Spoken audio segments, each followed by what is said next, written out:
Hello Wow. mga best! Alam niyo ba yung dopamine sa Ah? isang role sa ating Dopamine. buhay? Dopamine is a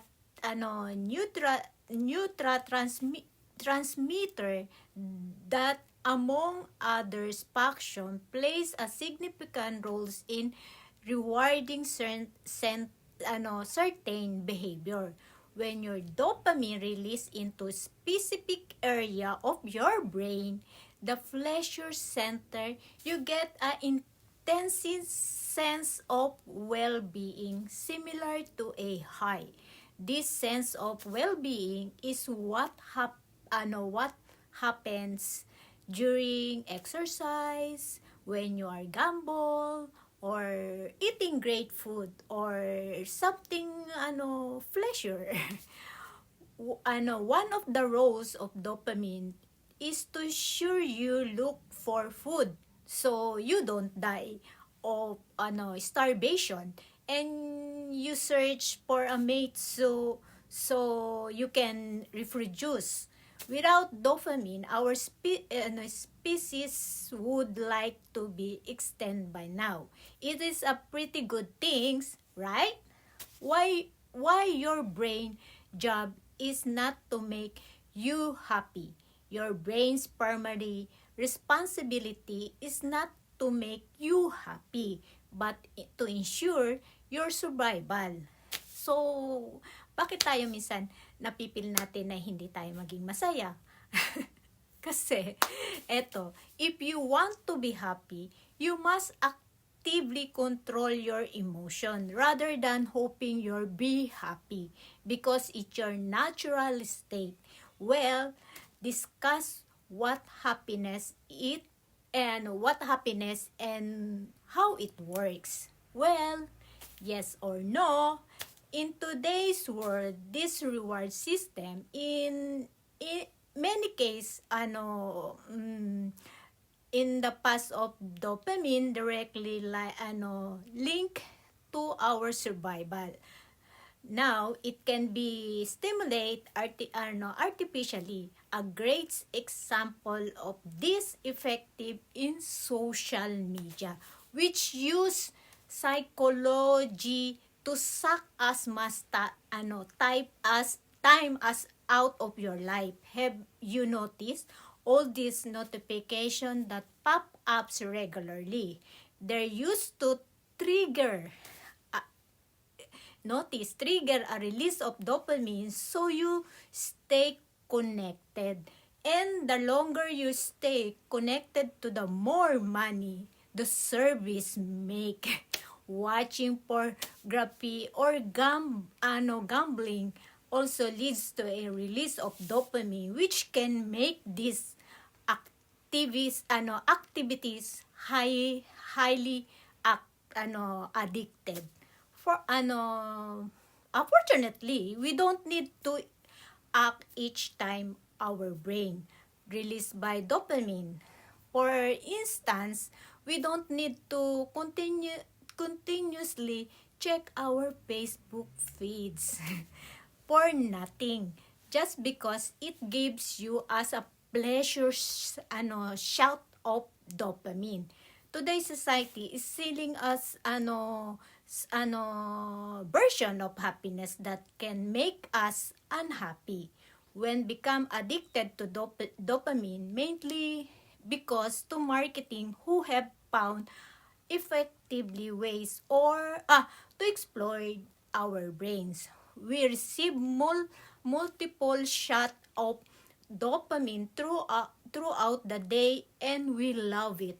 But it does not the same thing as happiness.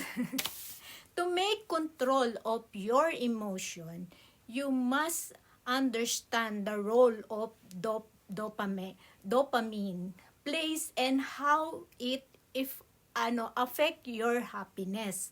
Are you addicted to your phone? Or are you glued to your TV? Or maybe you spend too much time playing video games. Most of us are addicted to something. For some people obvious, but to others it's more is more for instance. You could be addicted to thinking.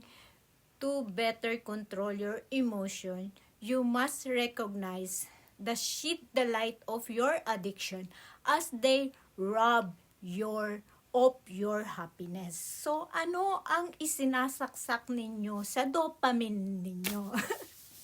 Yon. Kasi, kaya nga sinabing addiction kasi yun yung sinasaksak natin sa ating sa ating dopamine. Yun yung dopamine na nagti-trigger sa yung sa yung isa sa mga cells ng utak natin na nagti-trigger ng happiness. If you are happy for something something else na like you always open your Facebook for nothing, or you're happy to something na na wala lang, then the end of the day hindi ka naman masaya, 'di ba? You're creating for something missing or something so yun yung kasi ikaw ang pinaka-center or hindi mo kinokontrol yung emotion mo or yung dopamine mo. So dapat natin kontrolin yung dopamine natin para hindi tayo mag-slightly addiction. Bigyan ko pa kayo na isang sample. Sige, na natin lahat-lahat. On my research, kasi one of the cause of something na yung temporary happiness. Yung temporary happiness is to showing others na you're happy but you are not. Hindi ka totoo. Kasi yun ang sinasaksak mo sa dopamine mo. Yun talagang magpakita lang na you're happy but you are not. So yun nga. Ay ito yung news yung aking message na may message sa akin, meron akong business appointment ngayon. So, bilisan na natin. So, yung dopamine po natin is very important sa ating buhay. So, kung ano yung dopamine mo is yung kung nagiging addict ka for something na manood ng mga telesene or telenovela na addict ka na is yun lang ang sinasaksak mo sa mo, talagang ma-addict ka. So, yun nga. In the day, may kulang pa rin. So, bigyan na natin ng more meaningful ang ating dopamine, di ba? Alagaan natin ang ating dopamine or whatever. So, yun ang mahalaga ang dopamine is mahalaga sa atin po yun. Paano natin siya makukontrol or So, yun. Nung napasok ako dito sa business na to is, teka muna, i-cut ko muna to at meron akong appointment. So, I have appointment on my business partner today. So, yun nga, bilisan na lang natin. Yun. Meron ang role ng dopamine natin is dapat natin binibigyan talaga ng more learning or pag nagiging happy ka sa learning or sa something to help or to have a good influence to others, yun yung sinasaksak mo sa dopamine mo is meaningful. At the end of the day, magiging happy ka kasi meron kang napapasaya, meron kang natutulungan, or meron kang Pero kung ang mo ay nonsense sa dopamine mo at hindi ka nagpapahalaga is magiging addict ka lang. Kaya use your social media in meaningful. So, gamitin na natin ang social media ng mas maganda at mas meaningful. Yun lang. Hindi nyo ba na-notice? Ang mga sometimes is yung mga nagiging click is yung may mga video games at saka mga etc. na games is one of addiction ng sinasaksak nila sa dopamine. Delikado ang dopamine sometimes.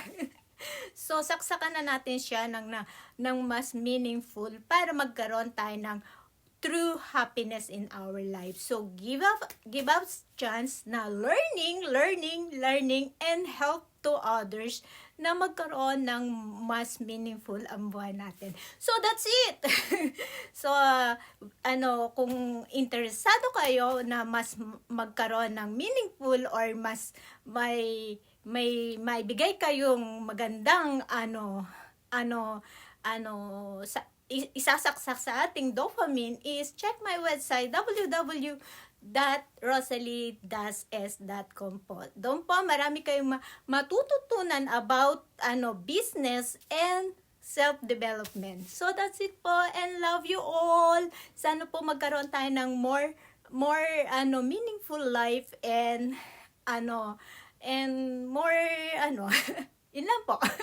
So that's it, and wag po tayong sumuko sa ating mga pangarap at continue learning is the best key po to be success, not to money but in your self, yung emotion mo at yung mo is paano mag drive yourself na lang, and that's it, and bye bye po. Love you all.